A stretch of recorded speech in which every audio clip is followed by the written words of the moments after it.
Vamos a resolver el problema 2261 de nuestro texto guía que nos permitirá aplicar la ley de Gauss.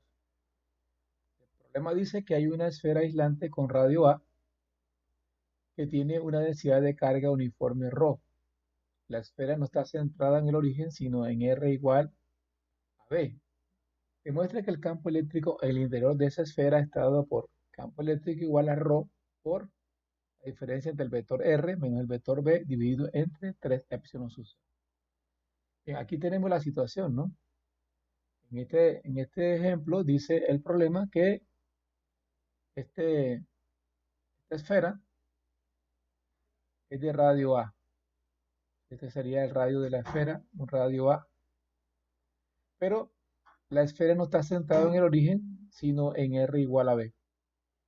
Entonces nos van a pedir que calculemos el campo eléctrico en un punto P en el interior de esta esfera. Por supuesto, desde el centro de la esfera hasta el punto P, vamos a trazar un vector que nosotros sabemos que se llama R, ¿no? En nuestro problema.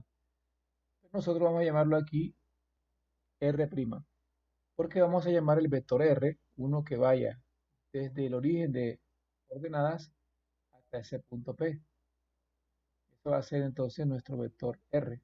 Y aquí tenemos el vector R'.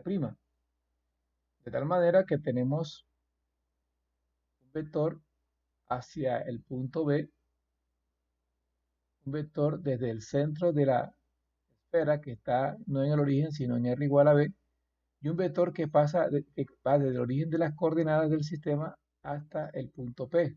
Tenemos aquí el centro de la esfera, aquí tenemos el origen de coordenadas, y aquí tenemos el punto P. Este es el vector B, este es el vector que voy a llamar R', y este es el radiovector R que va desde el origen.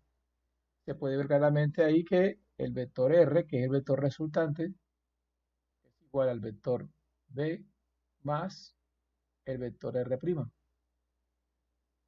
Entonces nos interesa encontrar a qué es igual el vector R', porque es el vector que va desde el centro de la esfera hasta el punto P. Este vector R' es igual al radio vector R desde el origen del sistema menos el vector B.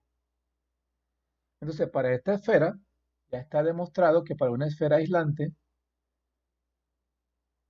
que tiene una distribución de carga volumétrica uniforme, el campo eléctrico E en cualquier punto en su interior,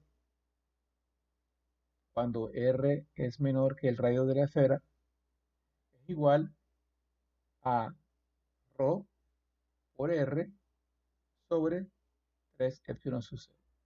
Si este resultado lo aplicamos para esta esfera, donde el vector R, ahora nosotros es el que hemos llamado R'. Entonces, al reemplazar en este caso R para este caso aquí, equivale al R'. En este ejercicio, cuando se demostró, está solucionado en el texto guía, a R se le llamó la distancia desde el centro de la esfera hasta el punto de análisis. En este caso, ese vector es R'. Entonces, para este problema, para este resultado, le aplicamos el resultado que acabamos de obtener aquí y encontramos que el campo eléctrico es igual a ρ de R', pero R' es el vector R menos el vector B. Recuerden que la esfera no está centrada en el origen, dividido entre 3 epsilon sub c. Y este es el resultado que nos pedían demostrar en la parte A. Ahora, la parte B dice que ahora una esfera aislante de radio R, que R sea mayor que A, porque hay un agujero en el centro de radio A, por lo tanto el agujero va a tener un radio menor que el radio de la esfera, que es el que se muestra aquí. El centro de esa esfera de radio A está a una distancia B del centro de la esfera de radio R. De manera que la distancia B está entre A y R, para que quede, pues, lógicamente dentro de la esfera. Se muestra en la figura una sección transversal de la esfera. parte sólida de la esfera tiene una densidad de carga volumétrica uniforme ρ, y dicen que, o nos piden que obtengamos la magnitud y la dirección del campo eléctrico en un punto dentro del agujero. Y nos piden demostrar que E es uniforme para todo punto en el agujero. Entonces, nos dan como sugerencia que usemos el principio de superposición y el resultado del inciso A.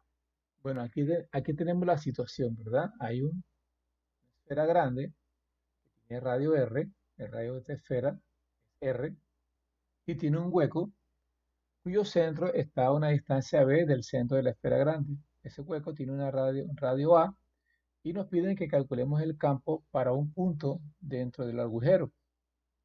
Entonces, un punto dentro del agujero podría ser un punto aquí, que sería el punto P de análisis. Entonces, esta distancia que hay desde el centro de este agujero aquí, lo vamos a llamar R'. Y la distancia que hay desde el centro de la esfera grande hasta el punto de análisis, vamos a llamarlo el vector R. Bien, tenemos entonces ahora la situación como está aquí. Vamos a aplicar el principio de superposición tal y como está en el texto. Vamos a suponer primero que calculamos el campo de la esfera. Una esfera completa, sólida. Sabemos que esto es igual a ρ por el radio R dividido entre 3S no sub 0. Bien, ahora vamos a considerar una esfera aquí que no está centrada en el origen, sino centrada a una distancia B, para luego restarla del campo de la esfera y así encontrar el campo en el orificio.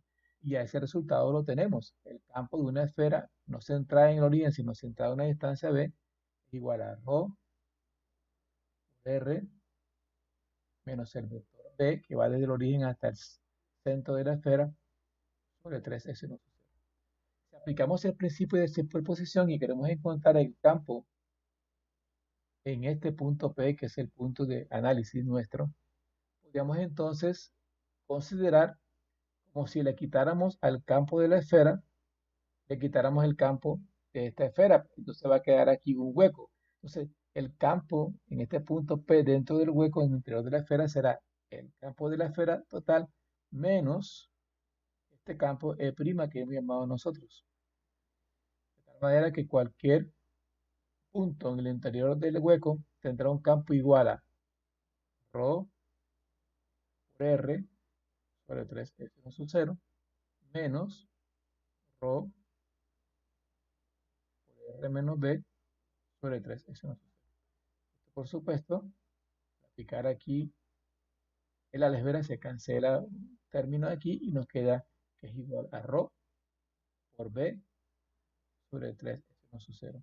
Es decir, que el campo en el interior de la esfera es constante y va a depender de la distancia que hay desde el centro de este hueco hacia el centro de la esfera.